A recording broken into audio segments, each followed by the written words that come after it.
Kind of weak. There you go. All right. Well, first of all, my name is Paul Snyder. I'm the director of UAS operations for the University of North Dakota, and also the lead for autonomous systems for RISE, which is the Research Institute for Autonomous Systems. So I'm going to be speaking a little bit about that, and I feel like it's a great place because, again, the collaboration that was just spoken of is so important, and knowing who our partners are is important as well. To start out with, though, thank you so much for allowing me to come here and for inviting me to come here to speak and making it possible so I could be here. Thank you so much for that. More thank you, though, would be given to the fact that I get to listen to all of you and I get to meet so many great people that I hope to have deeper relationships with as we talk in between breaks and at the next couple days here, that I get to know you even better, and hopefully we can really have some collaborations and working together. This first slide, I would say that there's a lot in the title. I have a lot of information up here. This actually is a real picture. I have some AI pictures in here, but this one's actually a real one from North Dakota. It's on the western side of the state, so there is actually landscape. A lot of North Dakota is very flat, and they say if your dog runs away, you can see it for 2 weeks. And so it's very flat, but in this side of the state, there is some terrain, and we'll talk a little bit more about that as we get into the slides. Just to give some explanation of that, the successful multidisciplinary systems approach, it is just a fancy way, I think, of saying what some of the things have already been said here, but that multidisciplinary part of it came to my mind once. I'll give you a story, is that we have the opportunity, we're working, I saw in some of the slides, a HAPS vehicle, a high-altitude pseudo-satellite aircraft that was being flown. And we're in the midst of working on that aircraft and flying it at high altitudes into the stratosphere, right up to 65,000 feet or 20,000 kilometers. And we're flying up these high altitudes, and we start to figure out the problems that we have in relation to flying that aircraft at altitude. We start thinking about communications, and all of a sudden our space department is involved, because I'm thinking about near space operations, and what does that mean, and how does that look like, and how do I communicate information, how do I get data down, and now space is a part of the solution that we have. And then we start talking about flying this aircraft that can only really be flown in very light winds. That brings its own problems in North Dakota because we have lots of winds. But once it gets up there, it has to stay within a certain amount of airspace, and it can't just drift off and end up in a different part of the country. And so now I'm thinking about the atmospheric conditions. So we have an atmospheric science department. And so all of a sudden I'm pulling in atmospheric science people to do this. And then we're looking at aerosols and looking at plumes from rockets. So we want to look and see what's in that. And all of a sudden Earth System Science and Policy Department is involved. And now I'm pulling in that department. So this multidisciplinary type approach is, a kind of a tremendous grasp of the obvious, is that it's not just one piece that makes this happen. It's people working together to solve these problems. And I live in a great state for this, North Dakota, which is about 500 kilometers long and about 350 kilometers wide, but it has about 800,000 people in it. And so we know everybody. A very common thing, if you see somebody in any part of the state, you're from that city, do you know Paul? And Paul who? Paul Snyder. Oh, yeah. I know his cousin. And so there's a close relationship. And so I think that's helped us because we've been able to make that connection and want to solve these problems more than to elevate ourselves. And that's been fun to see in North Dakota. And that's one of the things that we're just really excited to work with you, because you have so much to offer that we would really love to hear more about that. We talk about the ecosystem a lot. And that word, we've heard it so many times. We have a tremendous ecosystem, but it's not an ecosystem. And so ecosystem, not ecosystem, not talking about how great we are, but the environment that we're in enables us to accomplish great things, right? And so always trying to be better, never being good enough, but always looking for how we can be better. So I think that's something that just is, I would say, if anything to come away with that, is that there has to be that approach that you cannot be the center of all solving of all problems in order to make this come to fruition, right? This is my AI generated picture here. North Dakota is just beautiful, but this is AI generated. The wheat fields here, and on the left side you see some big grain bins, or sometimes they're called silos. There's different types of silos, but one of the things in order to have that ecosystem that we need to have is that we have to make sure that we don't become siloed. And what I mean by that, and I thought about this because in a farming community, in a rural community, silos are, everybody knows what a silo is. And I thought, well, maybe some people don't know what a silo is. But, in a grain silo, I could have wheat in one, I could have barley, I could have soybeans. It enables us to keep it ventilated, keep the pests out. We can store it, and then put it out for sale when we want to. There's also, those are grain bins, but silos sometimes are used for different purpose as well. But generally speaking, we can become experts in our field. We can be that corn inside that silo, but I can drive past that nice field. I'll never know that there's corn in there, there's wheat in there. They're doing, it's the best corn in the world, but I won't know because it's in that silo. And I think sometimes we can do that with, in our environments that we have these expertise that you have to offer. You have these great things that you're doing, but you're just trying to do it in your silo, and nobody else can see what's in your silo. And so we end up walking and passing by each other when we could actually be connecting and figuring things out together, right? So we have to prevent ourselves from becoming siloed, these pillars of excellence that no one else can get to. To do that, I think a picture of this, I teach safety as well, so safety management system is something that I have found to be fun. It's kind of an odd thing to say. But the systems approach, and an example of that would be, I wish this was my house. It's not. It's a beautiful house, again, AI generated. But if an architect's approach, I like to think about this when we think about the system, the ecosystem. What is a system, right? It's it's not just the sum of the parts, but it's the interaction of those parts, right? And so as you look at this picture, if my wife and I were to buy this beautiful house, we're going to build this beautiful house, and we have a home office over in the corner there. And I want to, that's a 12 by 12 room. I want that to be a 25 by 25 foot room. I want the ceilings to be vaulted to 20 feet. I think that would be great. And the architect would look at me and say, Paul, that's a great idea, but how's that going to impact the other rooms around it?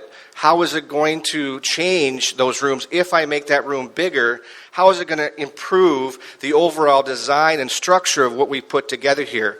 If we're trying to integrate these autonomous vehicles into our national airspace system, just to have a great idea and a really fun thing that we can do that can make great strides, if it doesn't fit into the bigger picture that has been presented of what we're trying to accomplish, we're going to miss the mark, right?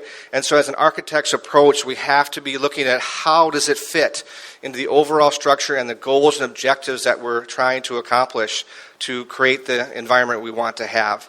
And so I thought that was a great example to point out that systems approach that we have to look at is, again, so easy to become siloed and not to think about how this great tool or this thing could help. But if we don't think about the end goal, it can cause a lot of problems. We're seeing that right now in remote ID. It's a great example. Remote ID was a great example, and we created we made a new bedroom for our house, and we created this remote ID so that first responders and people could see who was flying in those drones and where the operator was as well. And every aircraft has to have a RID device on it now in the United States, and I'm sure you're familiar with this as well. Well, all of a sudden, that's great, but now we're trying to, is there a way that we can use this technology? Now we're thinking about the system. Now we're thinking, the way that we made it was just so you could see somebody on the ground could see where that drone is at and who's in that drone, so we can do some kind of first responder type thing or catch them. But now it's like, wouldn't it be great if they could be used to help us to keep, uncooperative aircraft apart from one another? We could have every aircraft have a RID and we could be talking. Well, they weren't designed, they weren't made, they weren't constructed with the standards to do that. And because we didn't think about the system, we created a great tool that became more of a pain, honestly, more of trying to reverse engineer and figure out how to do it right because we didn't think about that overall system. So just a quick example that came to my mind. I didn't even mean to bring that one up, but it's been a bane already in our existence because of that type of thinking. Growing together that ecosystem, the government support has been so critical to North Dakota. In order to accomplish what we wanted to accomplish. Back in 2003, Senator Byron Dorgan designated the state as us being a center for UAS research, education, and training. That was UND Aerospace, which is Our aviation school has been doing aviation since 1968, and we were the center for that UAS research, education, training, and that got us kick-started and moving forward. And within that time, we started doing research in UAS and building that infrastructure. And by 2009, we had our first people graduating from our UAS degree programs. We had a UAS operations degree program with graduates by 2009. It's hard to believe. It's been over 15 years we've been graduating students. Now we have 250 students in our program just for UAS operations. So it's really grown since then. And then the FAA, we were the first to become a FAA-designated test site by the FAA. There's 7 of those test sites throughout the country. And again, that was, a government didn't fund it, but they established a relationship, and then they encouraged that relationship. They built on that relationship. They developed relationships and allowed things to happen at those test sites because of those relationships that grew and made innovation really, take root. In 2015, we became part of the FAA Center of Excellence, and I hope this is a great point of connecting points that we can make. I would love to talk to you about this. This is the FAA, of course, it just slipped my mind, the Alliance for System Safety for UAS Research Excellence. And if I said that wrong, you'll never remember anyway. But it's 31 universities working together to solve these problems as a center of excellence, where we're funded through federal dollars of $14 million a year just to solve the FAA's problems. So it's funding, again, that the government has established for us. Then in 2015, Grand Forks County developed, basically we had the Grand Forks Air Force Base about 15 miles outside of town. They developed a public-private relationship at an Air Force base. So half of the Air Force base is private, half is the Air Force base, military, and we were able to share those runways and start to do advanced air mobility, further testing and validation in an environment that has the security of an Air Force base. Later on, then, in 2017, we saw all this autonomy happening, and that's where the university stepped in and said, we're going to, aviation department is doing great, but we're going to focus all things autonomy into a division that can help to support all the things that are going on in UAS autonomy type world. And so we created that, and that's what I'm here representing today. Continued funding has been in the form of over $100 million by the state of North Dakota to create a Beyond Vision Line of Sight state infrastructure. And Landon mentioned that a little bit, but starting to develop that ground-based detect and avoid system. Now working with the FAA in the Pathfinder program, where we're actually sharing national data from the radar into that feed so that we can start creating this UAS traffic management system, for lack of better words, but a full statewide, repeatable type method that we can bring in different types of radars. Detectives here, I know one of their radars is set up to the system now, and other radars are hooked up into that as well. So that's been exciting to see how the government has helped to initiate this development and enable companies to start seeing the idea of a rate of return from their investment, in the sites. And then I mentioned the last one already. So a long history, but I think it shows that government involvement can really help to make this happen. Just to see some of our ecosystem here, it was really fun. I tell you what, I've been working with just one company. I've been working with Detect for over 15 years in North Dakota. We have their radar systems. The Air Force Base has the radar systems. We have. I know that they have. I found out through conversations with them. Hey, they have an operation right here in Korea. And I'm like, oh my goodness, I didn't even know that they had an operation that was here. And so these are people that we have done great things with. And like I said, we have their radar systems at our test site. We have a Gorman field, UAS fields. We created a UAS airfield south of the Air Force Base where we do a bunch of testing and train all of our students at as well. That has that radar system hooked up there as well. Am I out of time already? Oh, I'm by the speaker. I'm so sorry. I teach class, so I roam, and I want to move my hands and ask questions. I'm sorry. So you can see that the ecosystem that's been developed in many of these places are all over the state. But it really involves, all pieces of that puzzle, from state to local leaders to local businesses as well. So just give you a little quick view of, and hope you see this with RISE and who we are. And I hope, I think about the companies that we've been hearing about already here. There's so many connecting points, but you can see that. I didn't even look at this mission and look at that multidisciplinary research. I guess we really are doing what we say we're doing, so that's kind of exciting to see that. So we are trying to be that leader in autonomous systems for research, application, and policy. Kind of way we laid it out, it's just I saw the previous slides that we start seeing these main areas that we can do research in together, that we can work to do validation and testing, that we can do everything from low-level readiness levels all the way to high-level readiness levels. We can go all the way through autonomous platforms all the way to policy. As you see, that ecosystem, though, it really involves everybody, again, that multidisciplinary approach. So as our college, we have everything from law that we pulled in for policy and how we're going to change regulation to inform that, to our aerospace, whether that's air traffic control, whether it's aircraft management, airport management, aviation, commercial operations, all getting pulled in to this research, economic, and development area. From there, we also have our commercial entities and our test site that we have. Two things with a test site. The FAA has given special permissions for them to basically approve, I'm going to say that's the light term for this, approve beyond visual line of sight operations very quickly and very easily for aircraft up to 1,320 pounds. And so now they can establish that in any given location, and as long as it has the right equipment, they determine that, they set it up, and they say, good, we're good to go, and then we can get approval for that, and we can start flying. We also have restricted airspaces not too far away, which also enables us to do some pretty crazy things on the test site side of things. And lastly, as you can see, these are the areas of research. If I could think of all the areas that we're trying to hit, that we're focusing on, the university said, okay, if we're going to get into autonomy, we're going to get into research trends, these are the areas that we're going to start focusing on. We're going to have leads for each of those, so each area has a lead that we can pull on autonomous platforms. For autonomous applications, we have a different lead, somebody within the university, and what we're trying to do is say, hey, this is a support mechanism. We have all these disciplines that can come to the table, that can help to develop this. So when you come to me and you say, I have this problem to solve, I don't have to say, well, I got this figured out, I know what to do, but I can say, I know Jeremiah Newberg, and he's the guy that can really get you moving forward and can be a part of what you're trying to accomplish. And so I think that's what's powerful about that, is really connecting the people so that there isn't silos, and we can start working together to solve these problems. And we hope to get a point where we get public acceptance, and then, of course, societal adoption is what we want to see.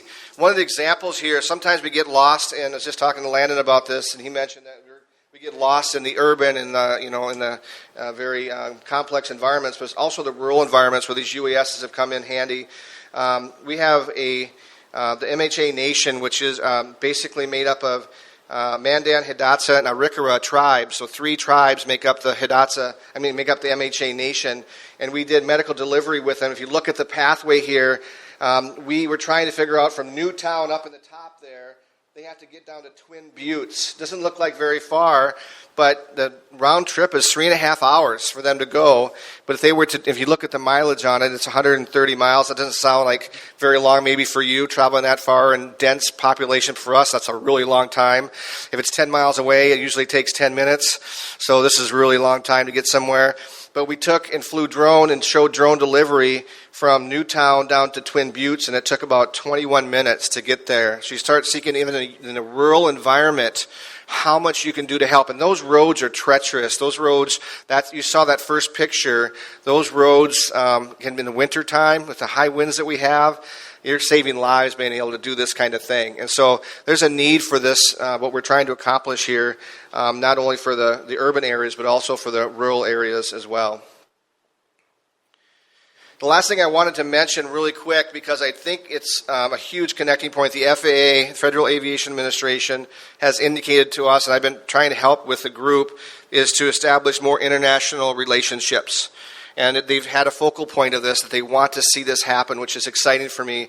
And so I think this is a place where we could collaborate, that multidisciplinary area side of things. It's been really fun because, like I said, University of North Dakota is one of 31 universities that we work and collaborate together. So now it's not even the fact that I'm looking at my own university, my own place where I can say that person. Now I'm bringing teams together and saying, let's go after this. And we're getting to the point, we've done this for about 10 years now, where now we're going after research opportunities and even working with companies where it's like, you know what? We should get Kansas State University involved in this. They really know how to do X really well. And now we're pulling in multiple universities to go after things and working together, not just as our own university. So that's the kind of collaboration that is exciting. And with the FAA having that desire to see that connection on an international level, because they see the same thing that you're saying, we can't do this alone. There's so many things that we can be brought to the table that we're not doing that you all are. And so here's the universities that have kind of laid it out. And you see they even have a Assure Global where they're building that out and growing there. If you go onto their website, UAS, I think it's assureuas.org. If you just put in UAS and Assure, it'll come up on your website probably. These are the main areas, and so there's significant research that's been done in every one of these areas. There's reports that are published. These are all public reports, and actually it's research that you can find. So frustrating. Governments do a terrible job of cross-contaminating the research that they've done. In the United States, they do anyway. And you can have one agency who does great research, but the other agency can't get a hold of that information. And here's a place you can see all the work that's been done by all those universities, and hopefully it can kickstart maybe work that you're trying to do as well. So these are some trends, some areas. I'm going to speak tomorrow more, so I'll get off of here. Talk about some of the trends that we've been seeing in areas that we really can hone in on and focus in tomorrow. So thank you for your time. Thank you so much for being here. I'm looking forward to visiting many of you in North Dakota in the future and look forward to continuing collaboration. Thank you.